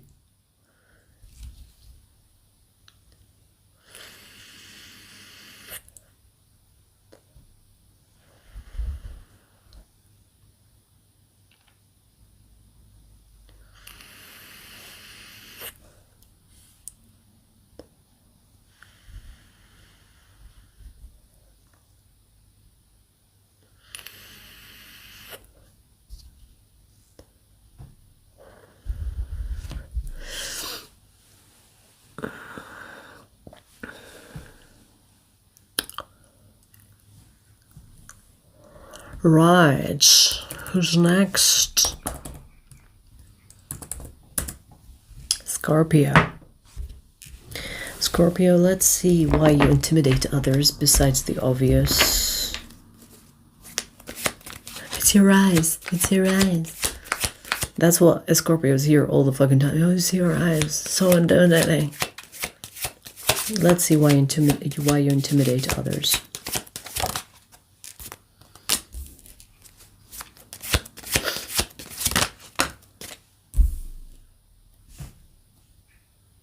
Damn. Okay. You really don't forgive, huh? I mean, it's kind of a stereotype of a Scorpio. You know, I've heard this before where people say you hold on to grudges. And I definitely see you holding on to grudges, honey. It's not about holding grudges in the sense where you are, how do I explain it? It's more about being unforgiving rather than holding grudges. It's not like a grudge you hold that is holding you back. It's more about I will never fucking forgive what you did to me 20 years ago. So these are definitely people that are from your past, that have experienced you.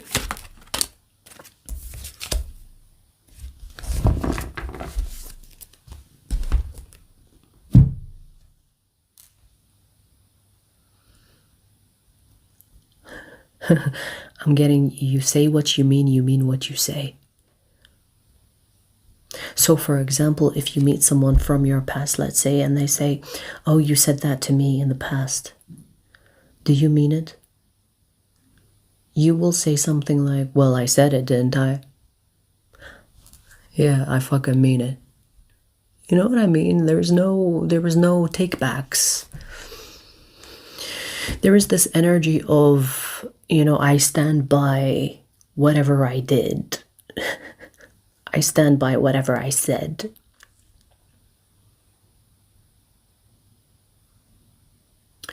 I'm getting, Scorpio, that you could have people from your past that want to rekindle things between the two of you. But you're like, do I look dumb? Do I look stupid? I haven't forgiven you. I haven't forgotten. I don't have amnesia. There is this energy of past people wanting to come back.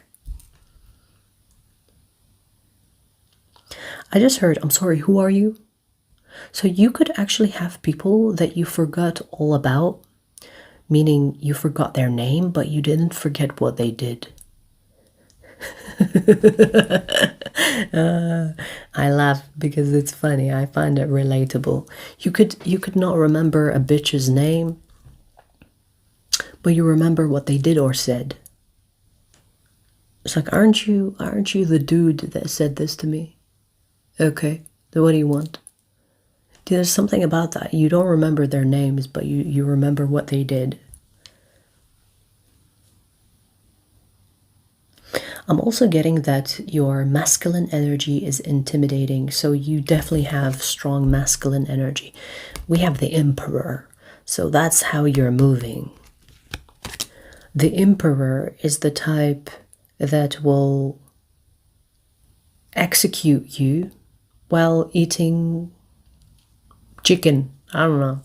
You know what I mean? Like, there is something about take him, execute him while you're eating dinner.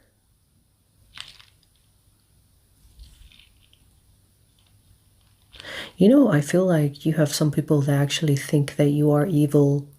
And again, you know, I do hear that about Scorpios, but you have people here that think that you are cruel, that you are unforgiving, cruel, masculine, whether you are a man or a woman. And you are like in this kind of like, it's interesting. It's kind of like, you know, when you tell a boy, don't cry, you are a boy, a man doesn't cry. You know when people say that to men specifically or to boys, it's like boys don't cry or men don't cry. I feel like you have that energy where you don't cry, but you will be angry or upset with someone and fucking them over. Or even if you don't fuck them over, you know, you could be just someone that is unforgiving because they have angered you. So you're not the type that cries, most likely, even though they do say, you know, water signs are crybabies in general, but you're not the type that cries. You're the type that gets angry or upset or cruel. So if someone upset you, you're like, execute him. You know, that's the Emperor energy. That's why I say these things. It's like, execute him. You're no longer relevant. Get the fuck out of my face. Okay. Unforgiving, unyielding, and cruel, apparently. And that's what intimidates others. This is specifically to the people that you've known. to the people that maybe were part of your life, because I see that you have many ghosts from the past that want to come back. And I say many. Not one, not two, maybe 3, 4, 5, 6, 7, 8, 9, 10, depending on how many of them you fucked. It doesn't have to be just lovers, it can be also be friends.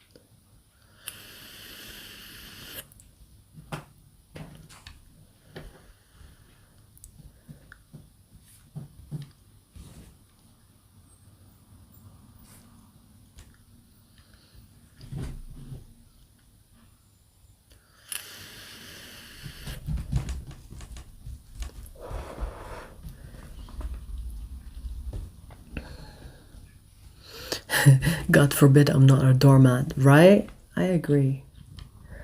Fuck them hoes. Even Night agrees. She's like, yes, I agree with that.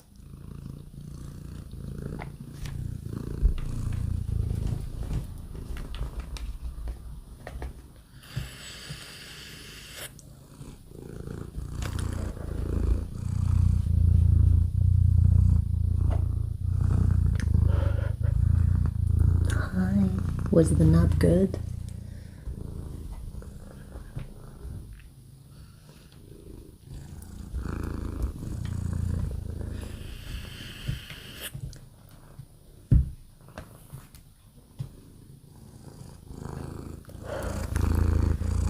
Enjoy the procession.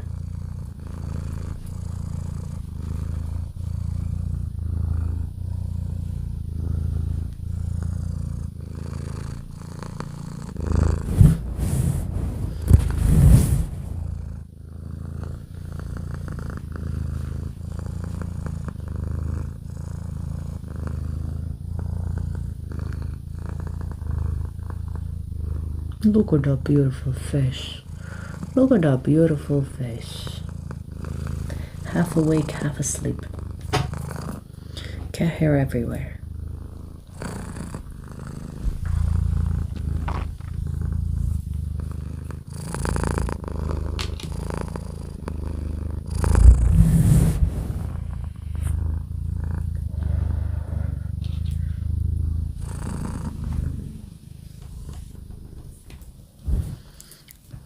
My cat ate my socks. Maybe your socks smell like expired meat and thought it was some type of food. Wash your feet.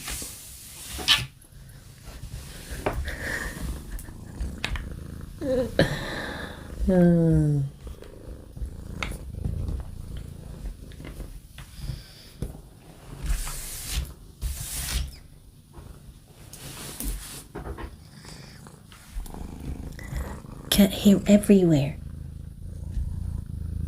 Everywhere.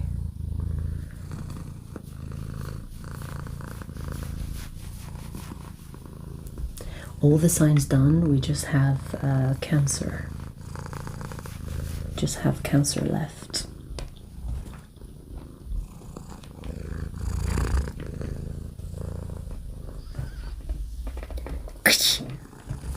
You got your feet. Got your little feet. You want to jump for it? There we go. See how tall she's huge, by the way.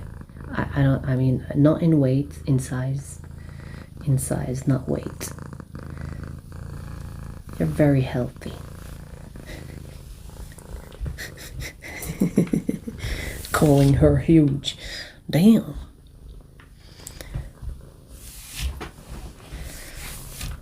It's raining cat hair.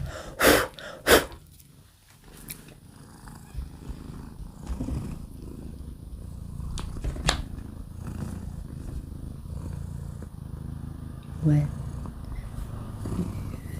That's her way of saying pet me. If I don't pet her, she will bump her head. It's like, pet me.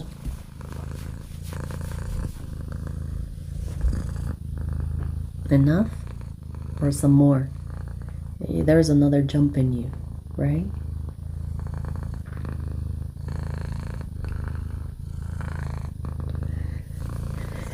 Okay.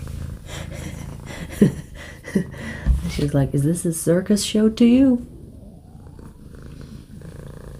My tummy, I'm hungry now. Let me finish so I can eat. So we both can eat, because you want your wet food now, don't you? I feed my cat in 2 ways. So she has one meal that is wet food, and she has dry food that is available to her all the time. So basically snacking on dry food, and then the main food is the wet food that you love so much, right? Boop. I just mentioned food and she's like,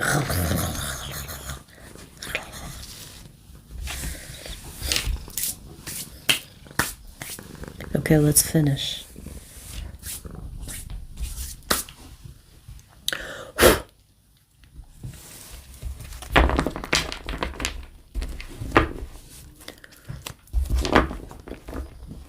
She's gonna be 4 years on the 7th of July. Her birthday is 7/7.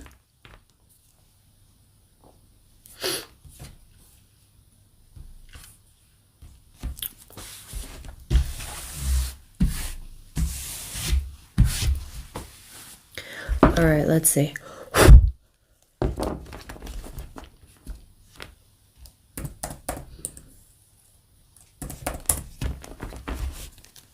Cancer, let's see why you intimidate others.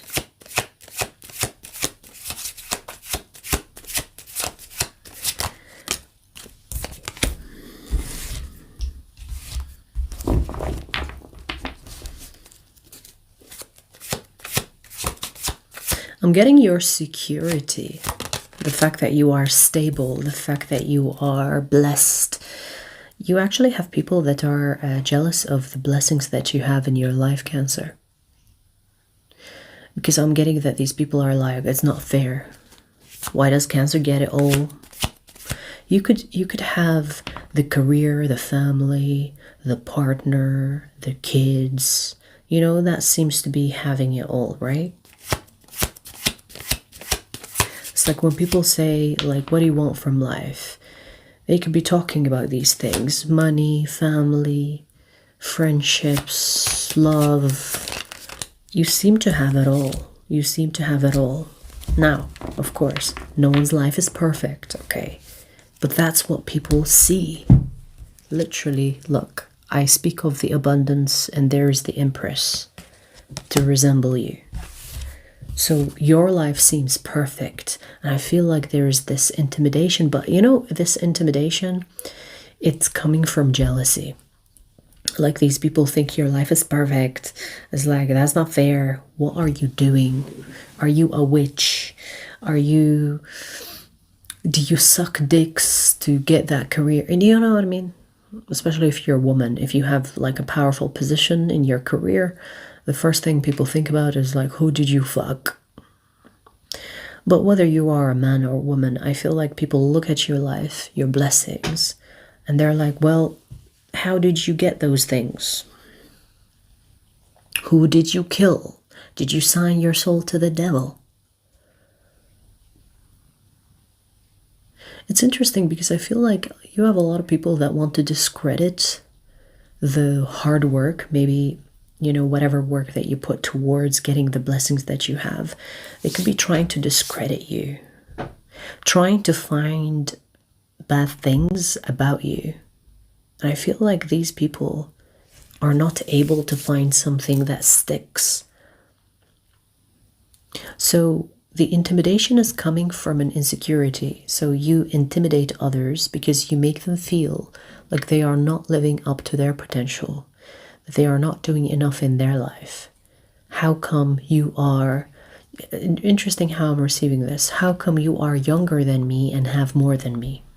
So you could have people that are older than you that think that you have blessings that they don't even have at their age. So there's definitely heavy comparison.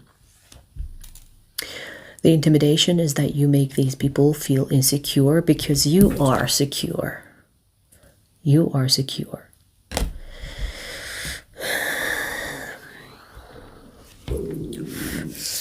Okay, I'll feed you. Damn. Never mind my tummy. It's like, it's time to eat. So, I feel like Cancer, that you live your life like you don't bother anybody, you don't impose on anybody. You could be even very charitable. You could be someone that helps the less fortunate. You could be doing charity. And people still try to find something wrong with you so that they can be satisfied with their pathetic life. You know what I mean? You know when people do that? You know when people, let's say there is someone that they envy or that they are jealous of, and then something bad happens to that person, and then they're like, oh, finally, you're not so perfect after all. It actually reminds me of this story. There was this lady that she was very attractive, very successful. She was married, happily married. And then, her life flipped around. She found out that her husband was cheating, and then she got a divorce. And the people around her in the office were talking about how they actually felt like it's a good thing that she got divorced, because she seems to have it all, and it's not fair. It made us feel very uncomfortable. And it's so weird because that story was out in the open. Like, these people were not ashamed to be jealous, which I find weird. Like, usually someone that is jealous of you will not publicly announce that they are jealous of you. Last time I checked anyway. But it's weird, like jealousy will turn people into these weird golems just because you seem to have it all and they don't. So intimidation is making others feel insecure about their life because you seem very secure.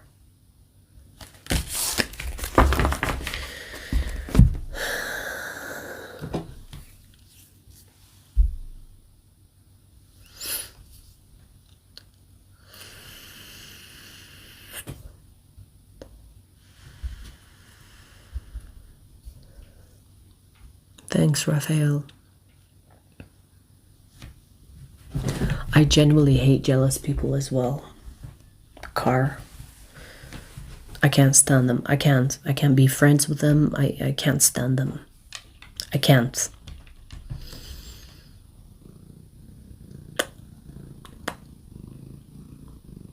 It's like if you feel envy or jealousy, just go work on yourself. Go work on yourself. Why are you wasting time being jealous? Go work on yourself. Let it be inspiration instead of jealousy. Just looking at someone all the fucking time. Go work on yourself. The fuck?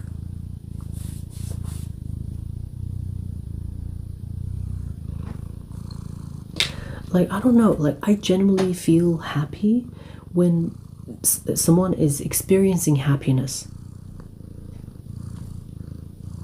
Right? When people are happy, other people get annoyed. I don't get it. I don't get it. Like, when someone is happy, you should also feel happy for them. Like, it's like, I feel it too.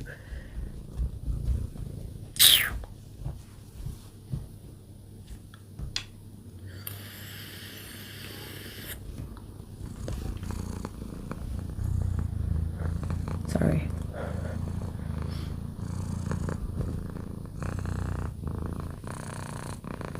She's not done with me. Alright, you guys, so all the signs done. And by the way, I have air signs also. What's the time? Okay, I'm gonna eat first before I publicize the air signs, okay? So stay tuned.